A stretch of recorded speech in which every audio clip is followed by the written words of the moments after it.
연약한 저희들이지만 오늘 이 시간까지 하나님께서 강한 오른손으로 변함없이 붙들어 주셔서 오늘 하나님 앞에 나와 하나님께 예배할 수 있게 하신 것 진심으로 감사를 드립니다. 하나님께서 이 예배를 주관하시고 또 이 예배를 받으시고 또 온 마음 정성 다하여 은혜를 사모하는 마음으로 예배하는 예배자들 그 심령 위에 하나님이 주시는 크신 은혜와 사랑과 축복이 넘치게 주시옵소서. 지금 우리나라와 그리고 전 세계 국가가 코로나 바이러스 19로 인하여 많은 어려움을 겪고 있는데 하루속히 우리나라의 이 전염병을 제거해 주시고 또 가슴 아프지만 교회마다 예배가 가정에서 영상으로 예배를 드려주고 있는데 하나님 하루속히 이 모든 질병이 치유가 되어서 이제는 교회에서 모든 성도들이 한 마음으로 예배할 수 있는 날이 속히 오게 해 주시옵소서. 이 시간 하나님께 귀한 헌금을 올려드립니다.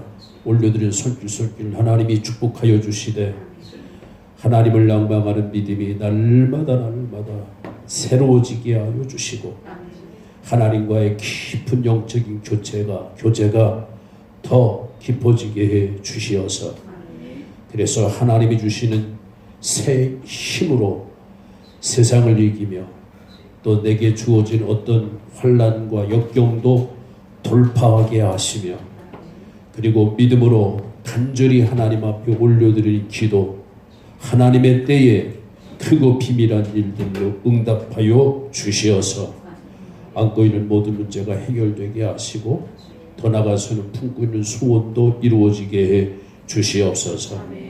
영혼이 잘 되게 하시고 범사가 잘 되게 하시고 강건해지게 해 주옵소서. 그리고 교회를 사랑하며 그리고 교회를 위하여 헌신하는 봉사하는 손길들 하나님이 기억하여 주시고 하나님이 갚아주시는 간증의 열매가 이전보다 이후에 더 풍성하게 해 주시옵소서. 이 시간에 말씀을 함께 나눌 때에 우리의 마음을 성령님이 주장해 주시고 말씀 전하는 부족한 종 입술에 말씀만 담아 말씀만 증거하여 함께 은혜 나누는 귀한 시간 되게 해 주시옵소서. 예배의 시종을 하나님께 의탁하옵고 예수님의 이름으로 축복하며 기도하옵나이다. 아멘. 독특한 본문의 말씀을 가지고 이 시간 여러분과 함께 말씀의 은혜를 나누고자 하는 말씀의 제목 다시 한번 따라서 하시겠습니다. 불안은 극복할 수 있다. 다시 한번 따라서 하실래요? 불안은 떨쳐 버릴 수 있다. 이런 주제를 가지고서 말씀을 함께 나누고자 합니다. 우리가 이 세상을 살아갈 때에 불안과 두려움의 감정을 경험하지 않고 사는 사람은 한 사람도 없을 것입니다. 혹시 여러분들 중에서 나는 지금까지 이 세상을 살아오는 동안 단 한 번도 불안과 두려움의 감정을 느껴본 적이 없습니다. 라고 자신 있게 대답할 수 있는 사람이 있다고 하면 한번 손 들어 보실래요? 겉으로 보기에는 태어난 것 같지만 마음 한구석에는 이런 저런 이유로 말미암아 불안과 두려움의 감정을 느끼게 됩니다. 지금 우리나라를 비롯해서 전 세계 국가는 코로나 바이러스 19로 인하여 불안과 두려움을 안고 있습니다. 내 주변에 혹시 코로나 바이러스 19 확진자가 없을까? 또 내가 코로나 바이러스 19에 감염되어 사망자가 되지는 않을까? 또 내가 코로나 바이러스에 감염되면 내 주변의 모든 사람들에게 비난과 따돌림과 그리고 내가 모든 사람들한테 왕따 당하지는 않을까라고 하는 불안감을 갖고 있습니다. 그뿐만 아닙니다. 공부하는 학생들은 시험에 대한 불안감을 경험하게 되고요. 또 청년들은 취업에 대한 불안감을 경험하기도 하고요. 그리고 직장에 다니는 사람들은 해고에 대한 불안감을 갖게 되고요. 그리고 사업가들은 자기의 사업이 부도나지는 않을까라고 하는 불안감을 겪기도 합니다. 가정주부들은 가정이 파탄되지는 않을까라고 하는 불안, 그리고 중년들은 노후의 문제, 그리고 노인네들은 질병과 죽음에 대한 그런 불안감을 느끼게 됩니다. 그뿐만 아니라 각종 여러 가지 불의의 사고, 그리고 전쟁과 자연의 재난에 대한 불안감, 그 외에도 많이 있지만 여러 종류의 불안감을 경험하게 됩니다. 오늘 봉독한 본문의 말씀을 보면 예수님의 제자들은요, 예수님께서 십자가에 죽으실 것을 예감하고 있어요. 그러면서 예수님의 제자들은 예수님이 만약 십자가에서 돌아가신다고 하면 그 이후에 자기들에게 다가오는 엄청난 혼란, 고난에 대한 그 후환, 그걸 예감하고 있고요. 그로 인해서 예수님의 제자들은 지금 불안해하고 있습니다. 예수님은 제자들이 이렇게 불안에 대한 압박감으로 힘들어하는 모습을 보시고 예수님께서는 제자들에게 어떤 말씀을 하셨을까요? 무슨 말씀을 하셨을까요? 야, 왜 그렇게 떨어? 왜 그렇게 불안해? 너희들이 믿음이 있는 거야, 없는 거야? 너희들이 진정한 믿음이 있다고 하면 절대로 불안하지 않을 텐데 왜 그렇게 믿음이 없어가지고 불안하느냐? 다그치면서 예수님께서 제자들에게 막 야단을 치셨을까요? 우리 한번 확인하겠어요. 예수님께서 불안감에 지금 압박감을 느끼고 있는 제자들에게 어떤 말씀을 하셨는가? 우리 한번 확인하겠습니다. 다 같이 우리 27절 본문이죠. 다 같이 읽겠습니다. 시작. 평안을 너희에게 끼치노니 곧 나의 평안을 너희에게 주노라. 내가 너희에게 주는 것은 세상이 주는 것 같지 아니하니라. 너희는 마음에 근심도 하지 말고 두려워하지도 말라. 라고 말씀하신 겁니다. 한번 따라서 하십시다. 나의 평안을 너희에게 주노라. 내가 너희에게 주는 것은 세상이 주는 것 같지 않다라고 지금 예수님은 제자들에게 위로하시는 거죠. 예수님께서 말씀하신 내가 주는 평안함은, 나의 평안함은 세상이 주는 평안함과 같지 않다라고 말씀을 하셨는데, 여러분, 세상이 주는 평안함은 어떤 평안함이죠? 세상이 주는 평안함은 상대적이에요. 그리고 일시적이에요. 이해가 되면 아멘 하세요? 그러나 예수님이 주시는, 내가 주는 평안함, 예수님이 주시는 평안함은요, 절대적이고 그리고 지속적인 거예요. 제 말 이해가 되시겠어요? 다시 한번 말합니다. 세상이 주는 평안함은 상대적이고 그리고 일시적이에요. 그러나 예수님이 주시는 평안함은 절대적이고 그리고 어떤 거라고요? 지속적인 거예요. 자, 그런데 예수님께서 제자들에게 두려워하지 말라, 불안해하지 말라, 내가 너에게 평안을 주노라.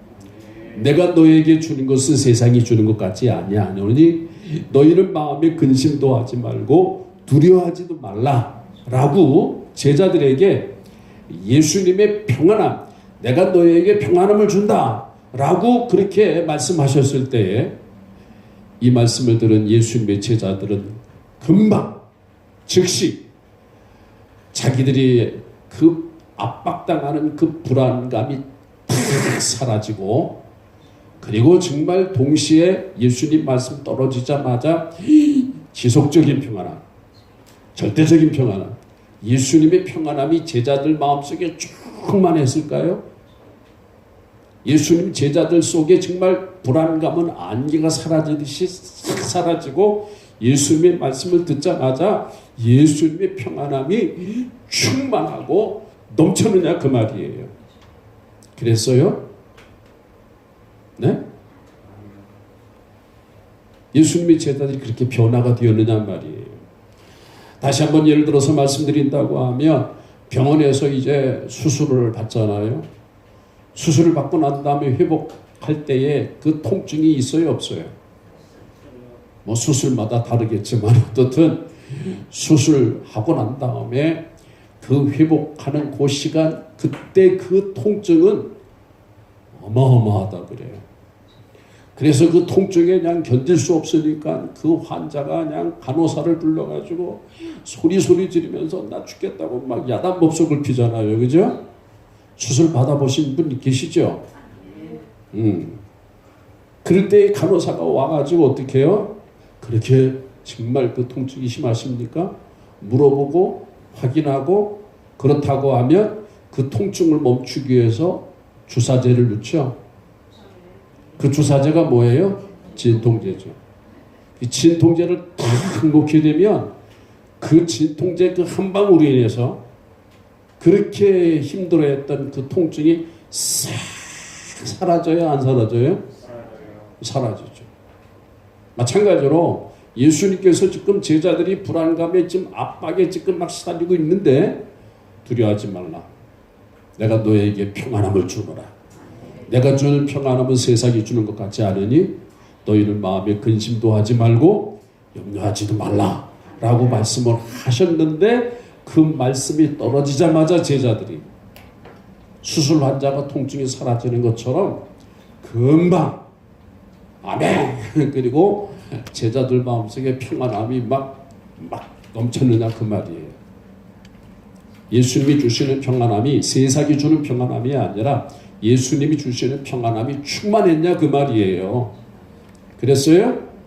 아니에요. 예수님이 그렇게 말씀했음에도 불구하고 제자들은 여전히 지금 어떻게 해요? 불안의 압박 시달리고 있고요. 그래서 심지어는 예수님이 십자가에 달려 돌아갔을 때 모든 제자들은 다 도망갔어요? 안 도망갔어요? 다 도망갔어요. 한결같이 다 도망을 갔어요.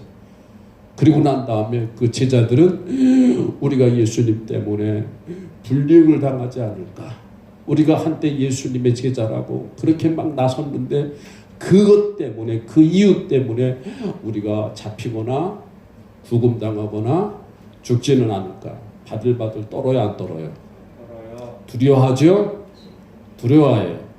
자, 그런데 그러던 예수님의 제자들이 오늘 본문에 예수님께서 내가 너에게 평안함을 주노라.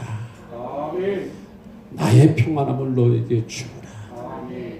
내가 주는 평안함은 세상이 주는 것 같지 않다. 아멘. 마음에 근심하지 말라. 두려워하지 말라.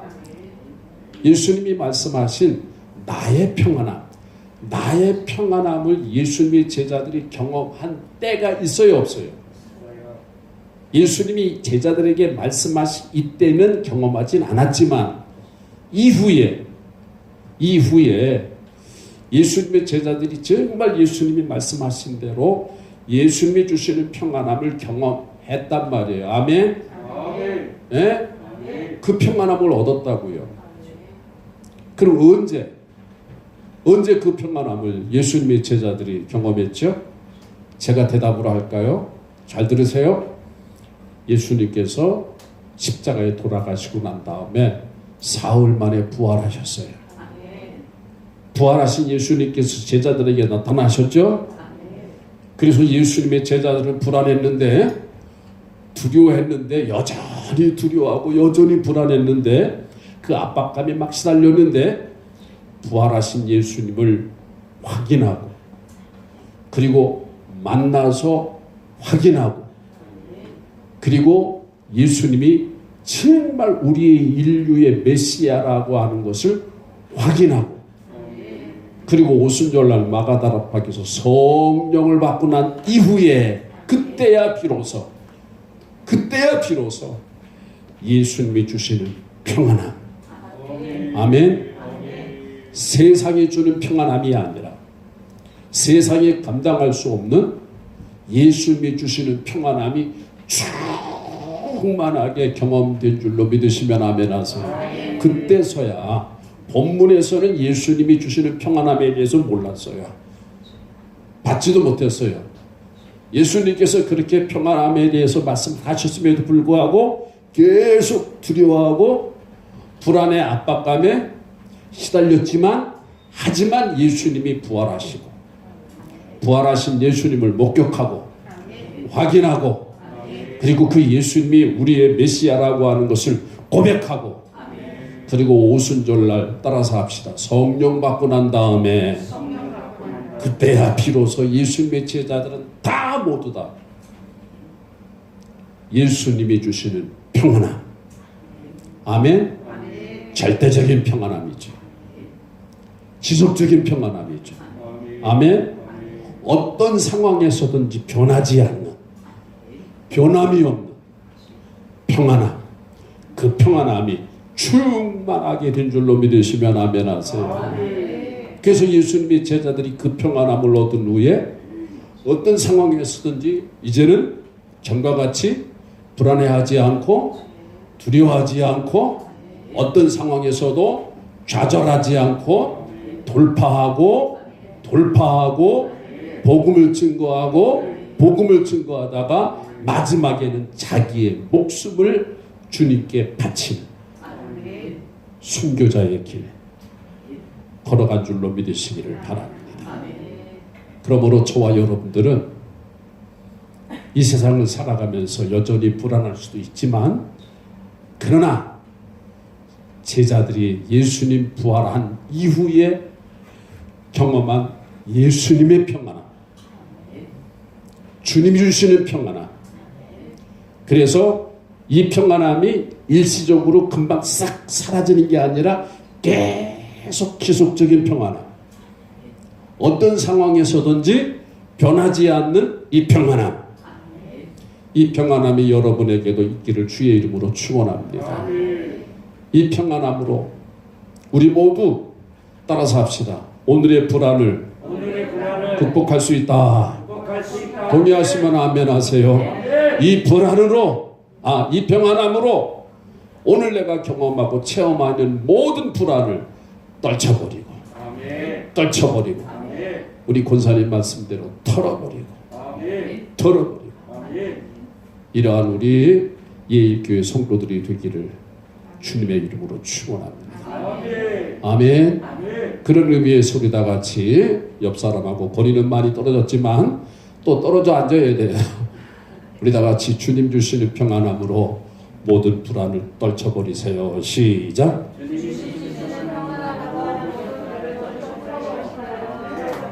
자, 그러면 오늘 본문에 예수님이 주시는 이 평안함, 이 평안함으로 지금 내가 겪고 있는 또 앞으로 삶에서 내가 경험하는 이 불안감 우리가 털어버려야 할 텐데, 떨쳐버려야 할 텐데, 극복해야 하는데, 그럼 어떻게 하면 예수님이 주시는 이 평안함, 세상이 주는 평안함이 아니라 예수님이 주시는 평안함을 내가 경험할 수 있을까요?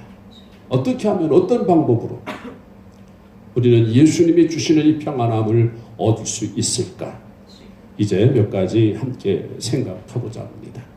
첫 번째, 다 같이 따라서 합시다. 하나님을 나의 아버지로 고백하는 믿음이 있어야 합니다. 다시 한번 말씀드립니다. 하나님을 누구로? 나의 아버지로 고백하는 믿음이 있어야 된다는 겁니다. 자, 고개를 들어 여기 보세요. 여러분, 우리가 성경을 보면 구약시대나 신약시대 하나님을 감히 아버지라고 부르는 사람들이 있었어요, 없었어요? 없었어요. 그러나 오직 유일하게 하나님을 아버지라고 부른 분이 계시니 그분이 누구냐? 그분이 바로 예수 그리스도이십니다. 자, 우리 확인할까요? 다 같이 우리 마가복음 제14장 36절 띄워주세요. 다 같이 읽겠습니다. 같이 읽어요. 시작. 이르시되 아빠 아버지여, 아버지께서는 모든 것이 가능하오니 이 자를 내게서 옮기시옵소서. 그러나 내 원대로 마시고 아버지 원대로 하시옵소서. 우리가 마가복음 제14장 36절 다 같이 확인했는데요. 이 확인한 이 말씀은 어떤 말씀이죠? 제가 설명을 한다고 하면 예수님께서 겟세마네 동산에서 십자가의 죽음 마지막 기도를 하시는데 그때 예수님께서 얼마나 간절하게 기도하셨던지 땀을 흘립니다.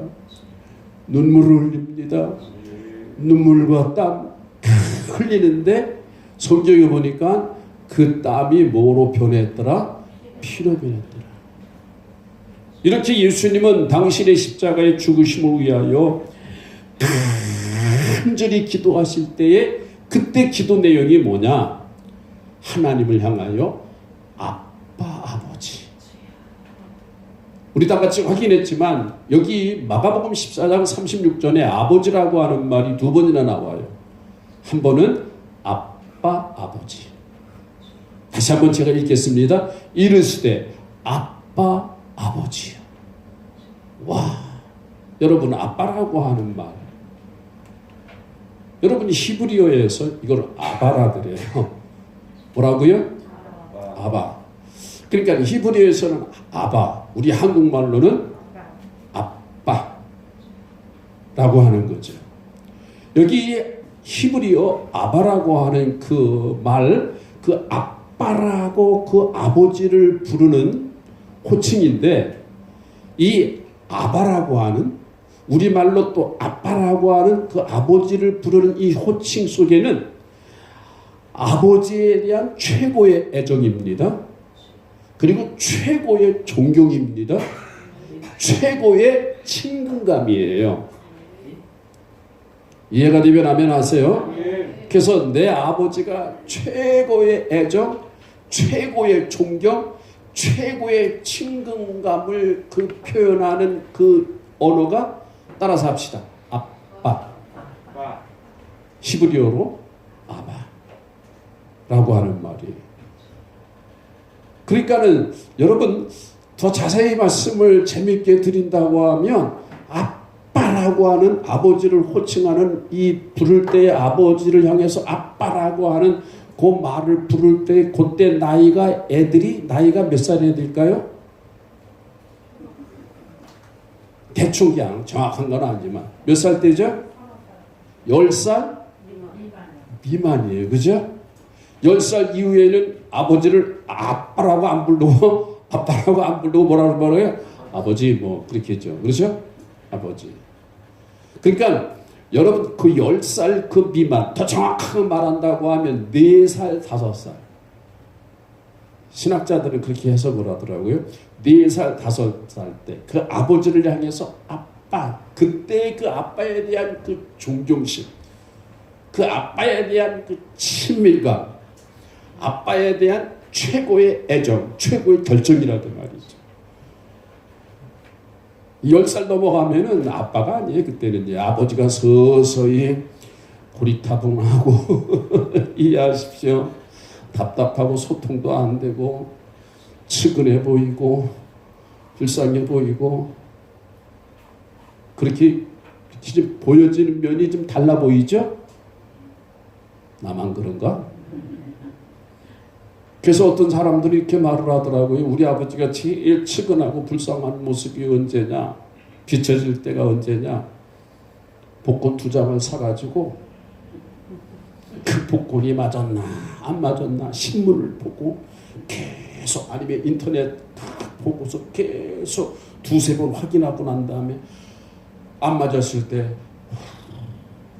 그 한숨지는 모습을 보면 우리 아버지가 그렇게 불쌍해 보이고 우리 아버지가 그렇게 애처롭게 보인대요. 그러니까는 여러분 10살 이후에는 아버지가 측은하게 보이기도 하고 그렇죠? 안 돼 보이기도 하고 애처로워 보이기도 하고 나쁜 표현으로 말하면 고리타분하게 보이기도 하고 시대에 뒤떨어졌다고 그러고 막 그러죠. 그러나 지금 제가 말씀드린 10살 미만 더 자세히 말씀드린다면 4살 5살 그때는 아버지가 따라서 합시다. 최고. 뭐라고요? 그때 애들의 아버지 상은 최고의 존경심, 최고의 애정, 최고의 친근감. 그래서 뭐라고 부른다고요? 아빠, 아빠, 아빠. 그러니까 여러분 우리 다 같이 본문을 확인했습니다.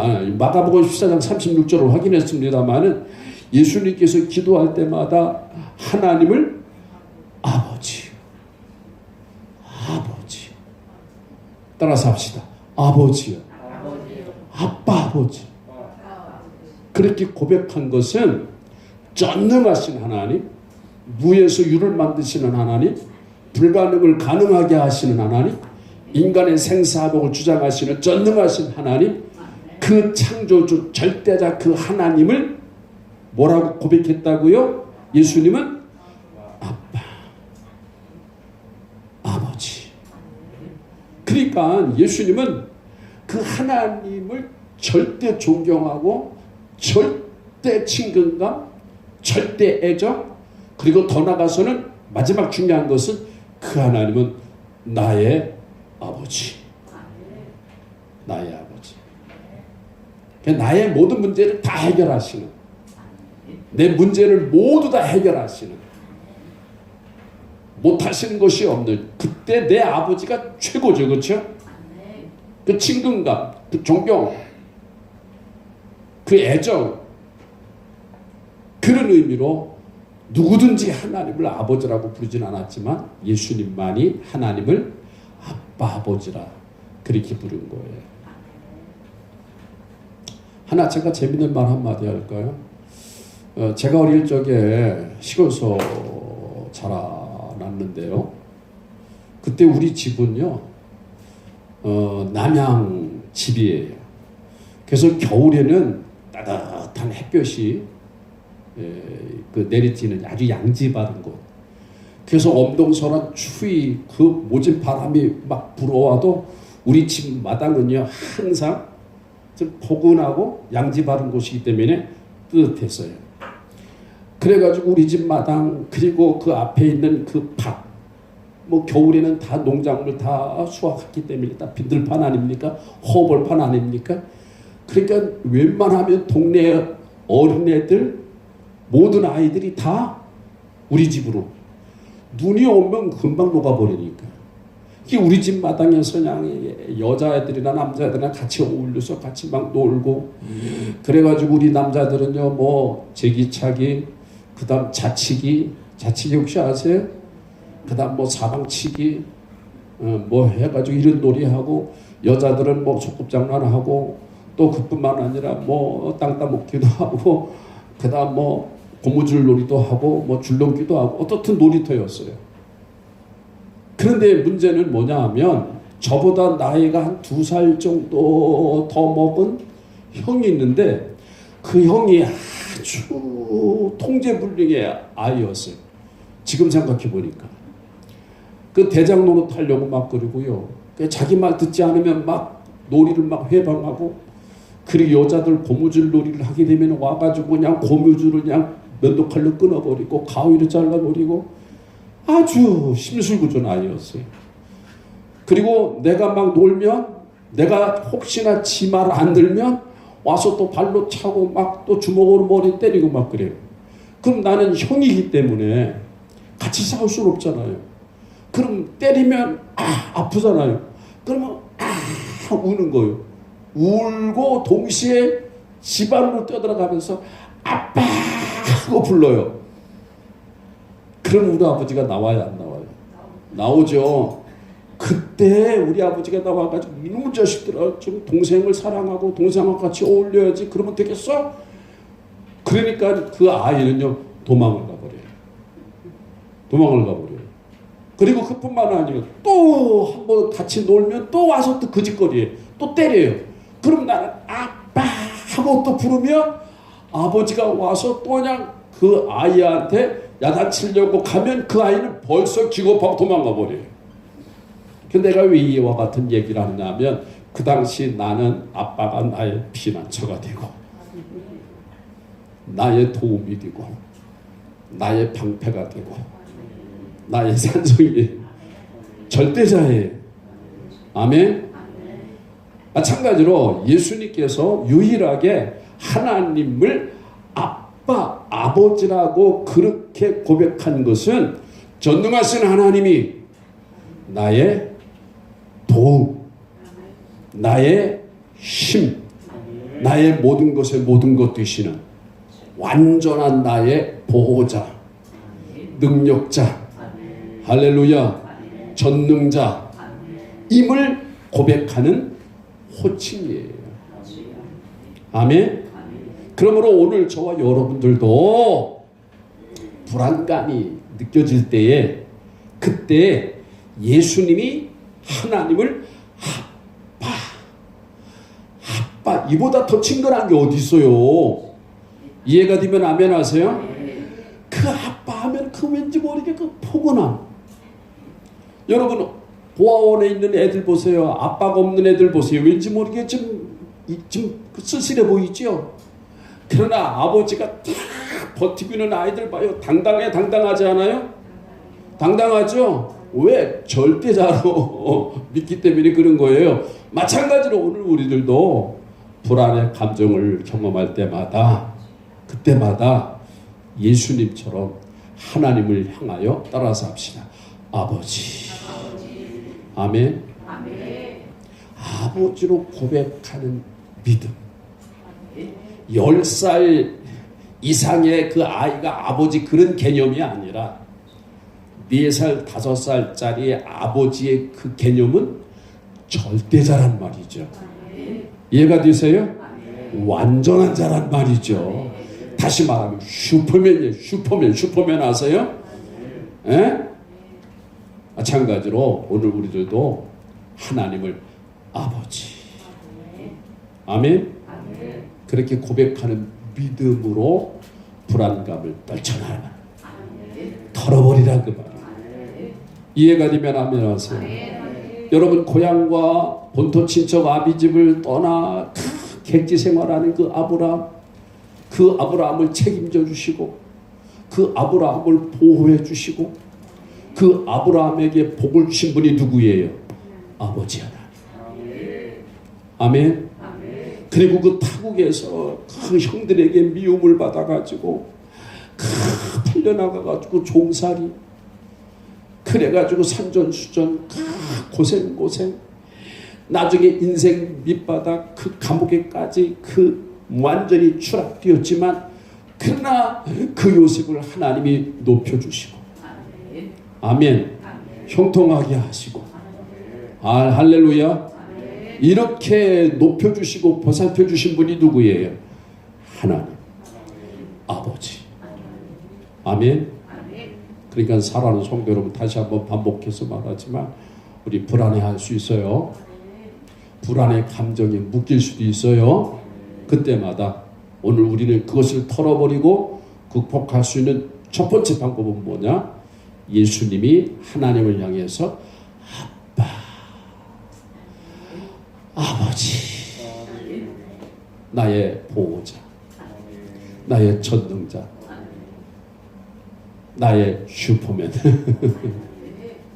불가능을 가능하게 하시는 완벽하시고 완전하신 그 하나님이 나의 아버지, 나는 그의 아들. 이런 믿음의 고백이 있다고 하면 반드시 그 사람은요 마음의 불안을 떨쳐버릴 수 있고 마음의 불안을 극복할 수 있다고 하는 것. 두 번째로 어떻게 하면 오늘 우리가 예수님이 주시는 평안함으로 마음의 불안을 극복할 수 있을까요? 떨쳐버릴 수 있을까요? 두 번째 방법은요. 다 같이 따라서 합시다. 불안의 해로움을 기억하고 말씀을 묵상하자. 아멘. 여러분, 불안한 감정이 우리에게 주는 결과가 유익일까요? 해로움일까요? 묻는 내가 바보죠. 여러분, 이 불안의 감정이 우리에게 주는 그 유익은 하나도 없어요. 전부가 해로움이에요. 몇 가지 예를 들어서 확인을 한다고 하면, 여러분, 이 불안의 이 감정이 묶이게 된다고 하면 우리가 정서가 불안해져요. 정서가 불규칙하고 깨져버려요. 그래가지고 우리의 안정된 정서가 균형을 잃어버리고 깨짐으로 말미암아 근심이 생기죠. 근심 생기 안 생겨요? 근심 생기죠. 불면증 생기죠. 일에 의욕이 없어지죠. 일에 의욕이 생기겠어요? 불안감이 있는 사람이? 그뿐만 아니요. 먹은 음식도 소화가 돼야 안 돼요. 안 되죠. 심장은 막 벌떡벌떡 막 더 빨리 뛰어가지고 그래가지고 혈압은 올라가요, 안 올라가요? 올라가게 되죠. 그리고 모든 근육은 정지가 되죠. 그리고 집중력이 떨어지죠. 집중력 떨어져요. 그리고 판단과 분별력이 떨어지죠. 이게 정지가 돼버려요. 그냥 하얗게 돼버려요. 그리고 신경은 예민해져가지고 그냥 무슨 말을 하면 울고 화를 내죠. 그리고 마지막 한 가지만, 말은 더듬어요. 말이 제대로 나와야 안 나와요? 겪어봤어요? 이렇게 이 불안한 감정이 우리에게 주는 결과는 유익이 아니라 해가 되는 거예요. 그러므로 이 불안의 이 감정을 오늘 우리가 경험할 때마다 여기에 눌림 받지 않기 위해서, 묶이지 않기 위해서, 이거를 전환시키기 위해서 우리가 빨리 체인지, 빨리 바꿔버려야 할 텐데, 그 바꿔버릴 수 있는 유일한 방법은 뭐냐? 말씀을 묵상하라, 그 말이에요. 뭘 묵상하라고요? 말씀을 묵상하세요. 불안의 감정이 경험될 때마다 거기에 내가 눌리거나 묶이지 말고, 이러면 안 되는데 어떻게 할까? 과대망상으로 자꾸만 그렇게 흘러가지 말고 그때 정신을 바짝 차리고 진짜 믿음의 사람이라고 하면 하나님의 말씀을 묵상하자, 그 말이에요. 암송하세요. 깊이 묵상하세요. 불안이 막 내게 엄습해 올 때마다 말씀을 묵상하라, 그 말이에요. 아멘.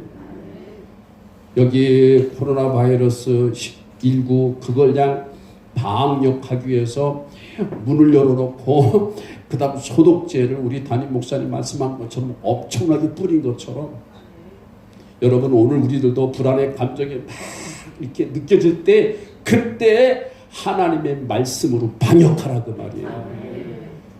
하나님의 말씀으로 방역하라고 하는 말은 무슨 말입니까? 묵상하란 말이에요. 묵상.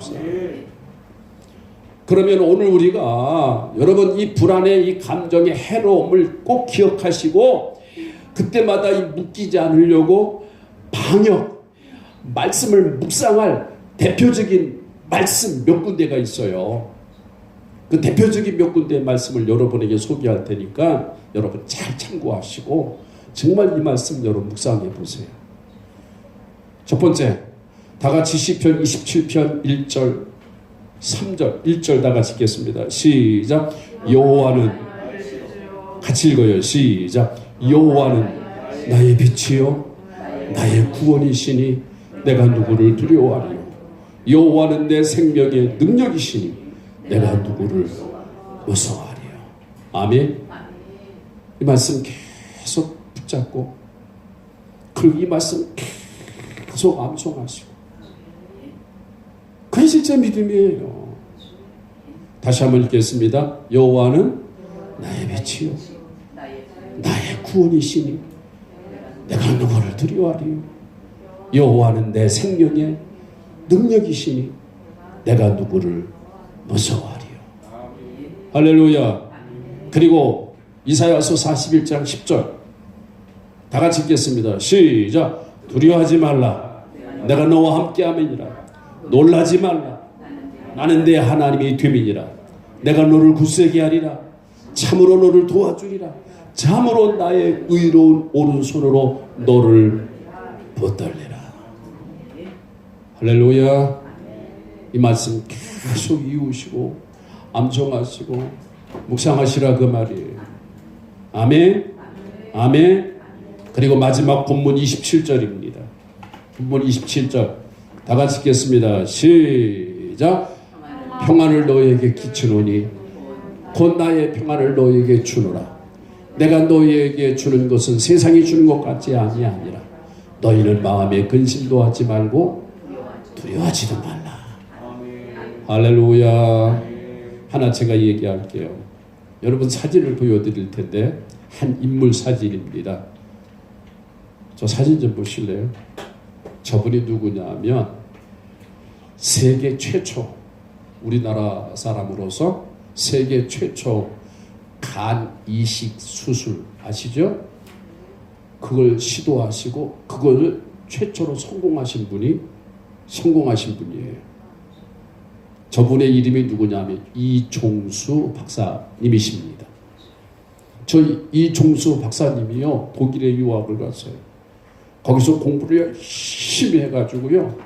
그래가지고 대학교 과정 그리고 의학 박사 과정을 마치고 난 다음에 독일의 유명한 대학교 본대학이라고 하는 그 본대학의 종신 교수가 된 거예요. 근데 문제는 뭐냐? 독일 사람들이 동양 사람들을 무시해요. 그리고 업신여겨요. 그리고 그러므로 인해서 저 이종수 저 박사님을 멸시하고 견제하고 시기하고 막 그러는 거예요. 그런데 그 본대학교에서 간 이식 수술을 이제 하게 되는데 처음으로 하는 거거든. 세계 처음으로 최초로.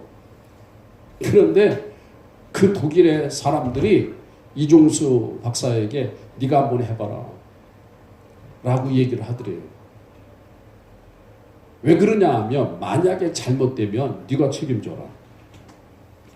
독일 사람들은 처음에 최초로 간 이식 수술을 해야 되면 잘못되면 자기들이 큰일 나니까 그걸 피하기 위해서 야 네가 하라 네가 하라. 그래서 할 수 없이 저 이종수 박사님이요 떠밀리다시피 독일 사람들의 강요에 의해서 어쩔 수 없이 할 수 없이 최초로 간 이식 수술을 하게 된 거예요. 수술을 마치고 난 다음에 그 환자가 보호실에 들어가서 이제 회복이 되어지는데 그 과정을 밟아야 되는데 걱정이 돼요? 걱정 안 돼요? 최초인데 또 마음의 불안함도 있어요. 이거 만약 잘못된다면 자기는 이제 본 대학교 교수에서 쫓겨나는 거예요. 완전히 쫓겨나는 거예요. 그러니 얼마나 마음이 부담스럽고 얼마나 마음이 불안하겠어요. 걱정이 태산 같으죠. 안절부절이죠. 그때 이 이종수 목사님이 지금 제가 말씀드린 이 세 군데의 말씀 큰 막 불안이 막 밀려올 때에 막 걱정이 막 근심이 막 밀려올 때 그때 시편 27편 1절 여호와는 나의 빛이요 나의 구원이시 내가 누구를 두려워하리요. 여호와는 내 생명의 능력이시니 내가 누구를 무서워하리요. 이사야서 41장 10절에 뭐라 그랬어요? 두려워하지 말라 내가 너와 함께함이니라. 놀라지 말라 나는 네 하나님이 됨이니라. 내가 너를 굳세게 하리라. 참으로 너를 도와주리라. 참으로 나의 의로운 오른손으로 너를 붙들리라. 이 말씀을 계속 하나님이 주시더라는 거예요. 그래서 이종수 박사님은 이 말씀을 계속 붙잡고 묵상하고 계속 묵상하고 불안한 감정을 떨쳐버리고 밀어내고 털어내고 자꾸 이 말씀 붙잡고 묵상했더니 마음의 평안함이 있더래요. 그래 하나님이 날 도와주실 거야. 하나님은 나의 아버지가 되시는데 하나님은 나를 외면하지 않을 거야. 그 나중에 결과가 소식이 돌려오는데 그 수술 받은 환자가 회복실에서 점점 점점 회복이 좋아져가지고요. 그래서 최초의 간 이식 수술 성공이라고 하는 큰 금잡탑을 쌓게 되는 명예와 부를 얻게 된 줄로 믿으시면 안 됩니다. 맞아요. 오늘 우리들도 불안한 감정 그걸 막 경험할 때 그게 막 느낄 때에 이러면 안 되는데 안절부절하지 마시고 불안의 해로움을 꼭 기억하시고 아멘? 그건 떨쳐버리고 어떻게 떨쳐버리냐? 말씀을 묵상하시고 말씀을 암송하시고 깊이 묵상하시고 기도하시면 하나님이 성령님이 세상이 주지 않는 평안함을 주실 거예요. 아멘. 마지막 세 번째입니다. 어떻게 하면 오늘 우리가 예수님이 주시는 평안함을 오늘 우리가 얻을 수 있을까요? 마지막 세 번째는 다 같이 따라서 하십시다. 나의 힘이 되신 하나님을 의지하고 찬양하라. 다시 한번 따라서 합시다. 나의 힘이 되신 하나님을 어떻게 하고? 의지하고 찬양하라. 여러분 사무엘상 제 17장을 보면 어떤 사건이 나옵니까? 이스라엘 나라 블레셋과 전쟁을 하잖아요.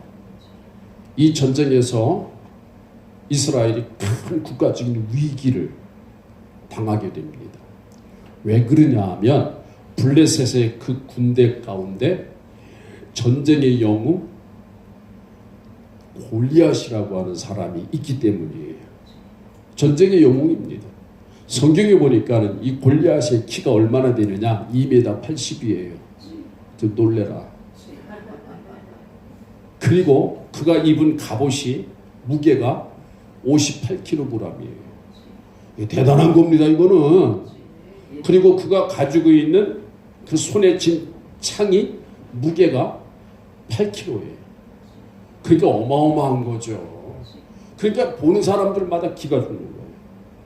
그래서 블레셋 이 전쟁의 영웅 이 골리앗이 나타나가지고 이스라엘 군대를 향하여 와 하고 함성을 치면 모든 이스라엘 병사들이 기가 죽어가지고 아니면 고양이 앞에 쥐처럼 다 얼어버려.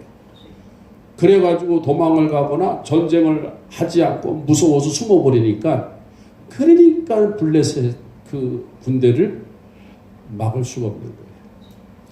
블레셋 군인들을 물리칠 수가 없는 거예요. 그러므로 인해서 이스라엘 나라는 지금 큰 위기에 빠져 있게 되는 겁니다. 이때에 어린 다윗이에요. 성경학자들은 이때 다윗의 나이가 얼마나 되느냐? 14세, 15세? 14세, 15세라면 우리나라로 말하면 지금 중학교 한 2학년, 3학년? 그때죠. 그죠? 응?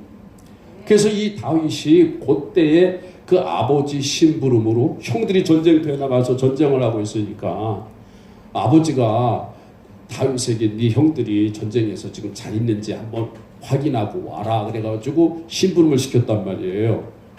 그래가지고 이 다윗은 아버지 심부름으로 인해서 전쟁터에 형들을 만나려고 갔는데 그때 마침 이 블레셋의 골리앗이 막 이스라엘 백성들을 아니 이스라엘 군대를 막 회롱하고 야 언제까지 이렇게 버틸 거냐 야 나하고 맞짱 사람 나와라 막 버럭버럭 막 소리를 지르죠.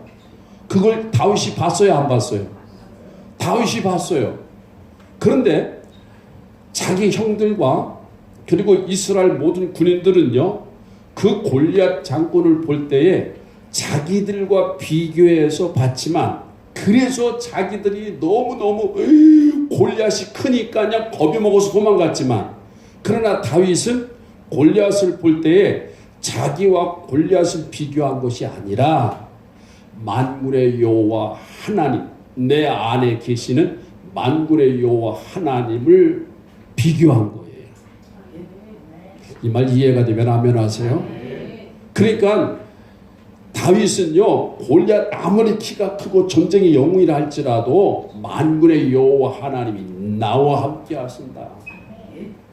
그 하나님이 내 하나님이다.